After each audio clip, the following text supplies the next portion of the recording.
पंचायती राज मंत्री ओम प्रकाश राजभर जी के विधानसभा में है और ओम प्रकाश राजभर जी अभी बीते हुए जो गणतंत्र दिवस बीता हुआ है जूता पहन करके और झंडा फहरा रहे हैं, कितना ये सत्य है और गलत है? देखिए, ऐसा है कि जो लोग जाति आधार पर राजनीति में आ जाएंगे, यही हश्र आपको देखने को मिलेगा। आज ओम प्रकाश जी पे देख रहे हैं, कल आपको भी महसूस होगा कि धर्म के नाम पर राजनीति करने वालों से कि देश का हश्र क्या होता है। हाँ, सांसद साहब, आप जब से पर्चा दाखिला किया और चुनाव जीते सांसदी का, तब से आज पहली बार आपका इस जहुराबाद वेद बिहारी पोखरा पर कासलाबाद के समीप है प्रोग्राम लगा। वजह क्या था? ऐसा है कि ये आपकी मन की शंका है। एक लोकसभा का क्षेत्र बहुत बड़ा होता है और एक विधानसभा भी जो है 4 लाख मतदाताओं के बीच की होती है। मैं कम से कम नहीं आया हूँगा आपके क्षेत्र में, 10 बार आया हूँगा। किसी का आकस्मिक मृत्यु पाया हूँगा, किसी के प्रायोजिक दंगल के कार्यक्रम में आया होगा, किसी के द्वारा किसी को सम्मानित किया गया होगा, उसमें मैं आया हूँगा। अब वेद बिहारी पोखरा का विशिष्ट तो उद्घाटित करने का काम कर रहे हैं। वेद बिहारी पोखरा पर महादेव जी का मंदिर है, हम प्रणाम करते हैं, जाते हैं, आते हैं। कार्यक्रम चूँकि इस तरह के अभी हम लोग जो है सांसद बनने के बाद एक कार्यक्रम रखा गया था, कार्यकर्ता सम्मान समारोह, जो कि सबसे पहले हमारे अध्यक्ष जी ने जहुराबाद में ही मतलब कि कासमाबाद में ही कराने का काम किया। उसका लक्ष्य था कि जो हम पे बूथ पर हमारे साथी रहे हों या हमारे संगठन के लोग हों या उनसे जुड़े हुए गांव के लोग हों, आएंगे, हम सबको प्रणाम करने। वो कार्यक्रम सबसे पहले जहुराबाद में। और सर जी, महाकुंभ लगा हुआ है उत्तर प्रदेश प्रयागराज में, और कब आप जा रहे हैं? अब देखिए, ये आस्था का सवाल है और कोई आदमी अपने मन से कहीं जाता नहीं है। उनका बुलावा आएगा तो हम भी चले जाएंगे। हमको लग रहा है कि बुलावा हमारे लिए आया नहीं है। आएगा कि नहीं, आपको क्या अनुभव? ये मैं क्या जानता हूँ, तो भगवान है। हम नहीं जानते थे कि आज वेद बिहारी पोखरा पर जाऊँगा और भगवान शिव जी का दर्शन करूँगा। हम आए हैं, भगवान ने बुलाया, मैं जाकर प्रणाम किया और इलाके की खुशहाली के लिए मैंने प्रार्थना किया। सांसद साहब, कुंभ मेले में एक माननीय स्वर्गीय मुलायम सिंह की प्रतिमा रखी गई है और उसको लेकर के अयोध्या के कोई अखाड़ा है राजू दास जी और मुलायम सिंह के ऊपर अभद्र टिप्पणी कर रहे हैं, उनके लिए आप क्या कहिएगा? ऐसा है कि जो जिसके पास रहेगा वही न देगा। आप दूसरी चीज़ हमको देने से जो आपके पास नहीं है, उनके समझ में वही है, वो दे रहे हैं, परोस रहे हैं। लेकिन मुलायम सिंह यादव जो हैं, एक उत्तर प्रदेश के नेता नहीं रहे। मुलायम सिंह यादव इस देश के बड़े नेताओं में शामिल। वो दिन याद कर लीजिएगा कि जब आपका सैनिक सीमाओं पर मारा जाता था, उस समय हमारे राष्ट्रीय अध्यक्ष श्री मुलायम सिंह यादव जी देश के रक्षा मंत्री थे। आपने सपने में नहीं सोचा होगा कि हमारे बेटे जो शहीद होते हैं उनकी बॉडी हमको मिलेगी। उनका बेल्ट और टोपी आता था, बैच आता था। और माननीय मुलायम सिंह यादव जी ने एक निर्णय लिया पूरा देश के लिए। आज जो है सीमाओं पर हमारा कोई भी साथी शहीद होता है, उसकी पूरी डेट बाद आती है, उस परिवार को सौंपी जाती है और उसको राजकीय सम्मान के साथ अंत्येष्टि की जाती है। यह किसी को इस हिंदुस्तान के धरती पर गौरव प्राप्त है, तो माननीय मुलायम सिंह यादव जी। लेकिन सांसद साहब, राजू दास को आप क्या कहिएगा? राजू दास एक गेरुआ बस्तर में हो करके हनुमानगढ़ी के महंत होते हुए और स्वर्गीय मुलायम सिंह के ऊपर इस ढंग से टिप्पणी कर रहे हैं जो नहीं करना चाहिए। मैंने तो कहा उनका जो विचार था, जो उनको भगवान ने दिया है, उन्होंने परोसने का क्या समाज में किया है। अब उनके ऊपर मैं और क्या कर सकता हूँ? मैं भगवान से प्रार्थना करता हूँ कि हम लोग भी हनुमान जी को मानते हैं, हे भगवान उनको सद्बुद्धि दे। सर, महाकुंभ से भविष्यवाणी कर रहे हैं लोग जो आए हैं साधु संत वहाँ के, वो कह रहे हैं कि आने वाला समय में प्रधानमंत्री योगी जी बनेंगे और राष्ट्रपति मोदी जी बनेंगे। क्या कहेंगे इसके बारे में? देखिए, ये वो लोग कह रहे हैं ना, ये वो लोग कह रहे हैं जिनको हाथ में कोई ताकत नहीं है। लोकतंत्र की ताकत जनता के हाथ में है। ये जनता तय करेगी देश का अगला प्रधानमंत्री कौन होगा। सर, आप बलिया में आए हैं, बलिया के सांसद हैं और बलिया के लोगों के लिए क्या करने का बड़ा जो फैसला उठाने जा रहे हैं? बलिया हमारे समझ से मैं इसके लिए बहुत अपने को सौभाग्यशाली समझता हूँ कि हम इस उम्र में भी हम किसी सरकार से डरने वाले व्यक्ति हम नहीं हैं और न सरकार के तंत्र से डरने वाले हैं। आपके हर सवाल पर मैं सरकार से लड़ने के लिए तैयार हूँ और लड़ता रहूँगा। और सर जी, एक आप कहे थे जब आप चुनाव लड़ रहे थे, डीएम से आपका नोक-झोंक हुआ था और आप पर एफआईआर भी हुआ था, उस एफआईआर का अब तक हुआ क्या? लोकतंत्र में उनके पास ताकत थी, मेरे ऊपर एफआईआर किए। हमारे बगल के सांसद रामशंकर राजभर का सर्टिफिकेट नहीं दे रहे थे, उस पर मैंने कहा कि जब तक सर्टिफिकेट नहीं देंगे मैं वापस नहीं जाऊँगा। उसके 40 घंटे मुझ पर एफआईआर हुआ, 4 एफआईआर हुए। उस वक्तव्य पर मेरा एफआईआर है। मेरे को 5 मुकदमे सरकार ने जो है अपने सत्ता पक्ष के लोगों ने दायर किया। हम कदाप जमानत कराने नहीं जाऊँगा। वो मेरे गिरफ्तार करेंगे, आप हमें जमात कराएंगे।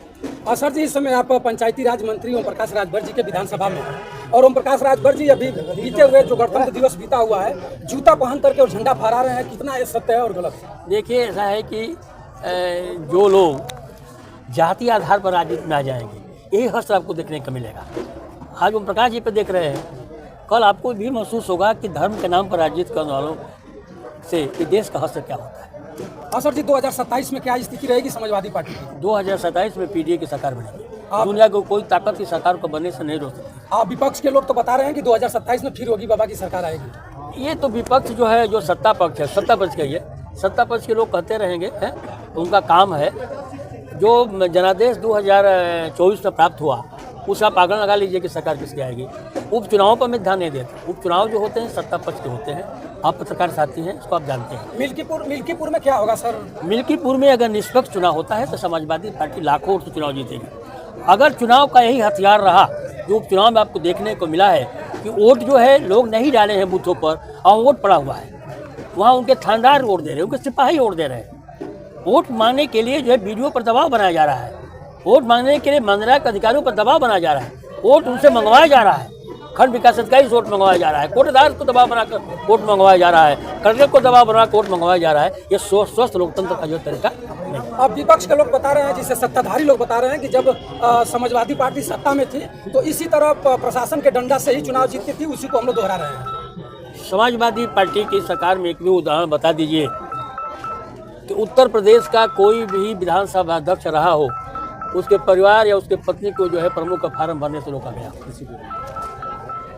भारतीय जनता पार्टी की सरकार में उत्तर प्रदेश विधानसभा के 2 बार अध्यक्ष रहे श्री माता प्रसाद पांडे की पत्नी को भारतीय जनता पार्टी के शासन में पर्चा भरने से रोक दिया। जिस जिले से मैं सांसद हूँ, जिला पंचायत अध्यक्ष का चुनाव था, आप भी पढ़े होंगे, आपको भी जानकारी होगी। वो लोग वोट डालने के लिए 7 आदमी पहुंच गए थे जो निर्वाचित जिला पंचायत सदस्य नहीं थे। निर्वाचित जिला पंचायत सदस्यों के नाम पर फर्जी नाम भेज करके वोट कराने का प्रयास किया गया। और संसद साहब, लास्ट सवाल हमारा रहेगा। आपके ही लोकसभा में एक क्यामपुर छावनी ग्राम सभा पड़ता है, जो मनोज सिन्हा एलजी साहब के बगल में गांव है, और उस गांव के लोग अपने में चंदा लगा करके एक रिटायर फौजी 10 लाख रुपया चंदा दे करके नदी है, नदी में पुल बनवा रहा है। कब वहाँ आप पहुँच रहे हैं? इसकी मुझे जानकारी है, इस बात की मुझे जानकारी है। वहाँ के लोग, गांव के लोग, इलाके के लोग चंदा देकर बनवा रहे हैं। पहले तो मैं उनको बहुत बहुत धन्यवाद देता हूँ। और ये सवाल अगर आप मनोज सिन्हा से पूछे तो बेहतर होता है। वो एलजी भी है, लोकसभा हमारा है, तो मैं आपको निष्पक्ष स्पष्ट बताना चाहता हूँ कि मैंने मन से कहा हूँ कि यह मेरे प्रस्ताव पर मेरा नाम न लिख जाए, ये सरकार कोई काम करने को तैयार नहीं। सर, आप यहाँ पे अभी पिछले दिन बैठक हुई थी जिला योजना की, उसमें भी आवाज़ को दबाने का काम किया गया। लेकिन मैंने कहा ना कि न मैं जमीन भूमाफिया हूँ, न मैं कतली हूँ, न मैं अपराधी हूँ, हमको किसी से डर नहीं। मैंने वहाँ भी जवाब देने का काम किया। संसद साहब, क्या ये लगता है कि जैसे जनता को समझ में आ रहा है कि मनोज सिन्हा एलजी साहब का गांव है क्यामपुर, इसके वजह से आप भी वहाँ इग्नोर कर रहे हैं कि गांव के लोग? मैं कोई इग्नोर नहीं कर रहा हूँ। मेरे सरकार हुई तो अभी घोषणा करके मैं जाता, और जितना पैसा लगता उतना पैसा दिलवा कर आता। अगर हमारी सरकार रहती तो जितना पैसा लगता उतना पैसा दिलवा कर आता। सर जी, वर्तमान सांसद हैं आप, उस गांव के लोग आस लगाए हुए बैठे हैं कि हमारे सांसद? मैं किसी भी काम पर कोई पैसा अलग से नहीं दे सकता हूँ, आप समझिए। कोई मुझसे मंदिर पर चंदा मांगा, मैं नहीं दे सकता हूँ। कोई मुझसे मस्जिद पर चर्चा मांगा, मैं नहीं दे सकता हूँ। मैं कानून नियमों से बधा हुआ व्यक्ति, और चूँकि आप संसद में भेजे हैं तो संसदीय ज्ञान मुझे है।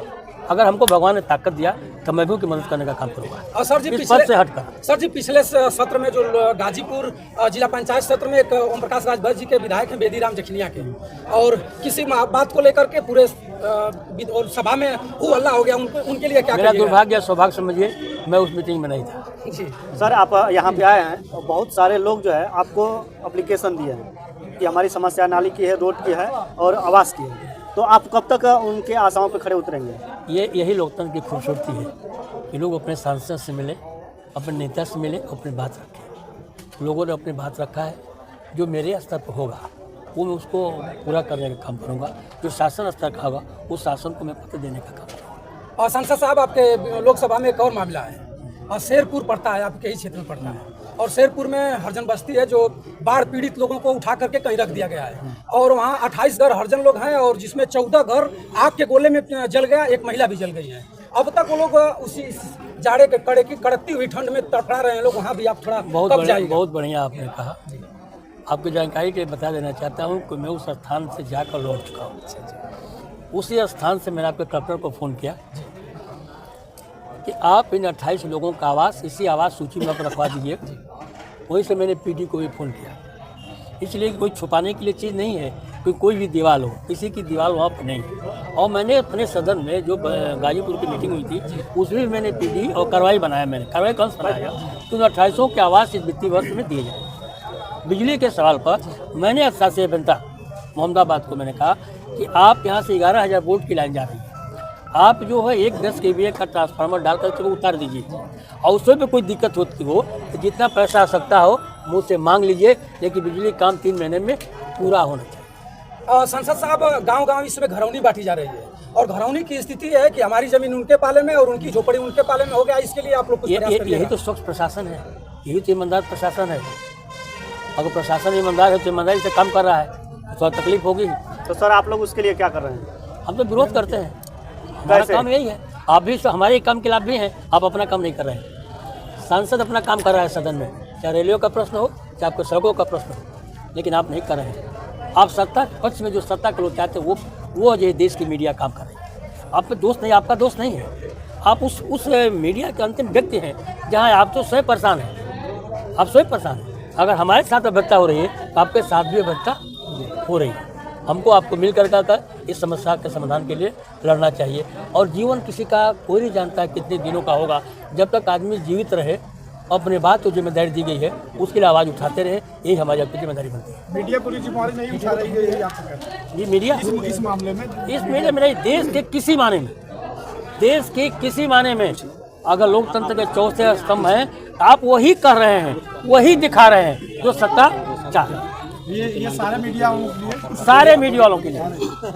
आपका कोई दोस्त नहीं। आप लोग जो हमारे छोटे जो ये मोबाइल से जुड़े हुए यूट्यूब लोग हैं, यही कुछ जिंदा रखे हैं। सही माने सुने तो लोकतंत्र में थोड़ा सा जिंदा रखे हैं तो आप ही लोग जिंदा रखे हैं। जो लोग बड़े लोग हैं, जिनका बड़े अखबार है, बड़े टीवी चैनल हैं, वह लोग जो है हमारे साथ और जनता के साथ। सर थोड़ा सा इनका